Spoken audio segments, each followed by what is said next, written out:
ভারতীয় জনতা যুব মোর্চা কাছাড় জেলা কমিটিতে দেখা গেল কর্মোদ্যমের নবজোয়ার। জেলা সভাপতি কুলদীপ চৌধুরীর নেতৃত্বে রোববার শিলচর ইটখোলা বিজেপি কার্যালয়ে এক মেগা যোগদান কর্মসূচি অনুষ্ঠিত হয়। অনুষ্ঠানে শতাধিক যুবা তরুণ আনুষ্ঠানিকভাবে যুব মোর্চায় যোগদান করেন। জেলা সভাপতি কুলদীপ চৌধুরীর পৌরোহিত্যে আয়োজিত এই সভায় উপস্থিত ছিলেন বিজেপি কাছাড় জেলা সভাপতি রূপম সাহা এবং জেলা বিজেপির সাধারণ সম্পাদক ও জেলা যুব মোর্চার প্রভারী অমিতাভ রায়।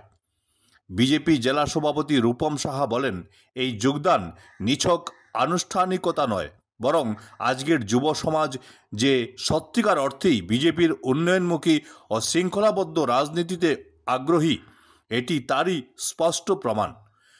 নতুন সদস্যরা জানান, সমাজের তৃণমূল স্তর অবধি দলের আদর্শ পৌঁছে দেওয়া এবং সাংগঠনিক কাজের মাধ্যমে দলকে আরও মজবুত করতে তারা প্রত্যেকেই অঙ্গীকারবদ্ধ।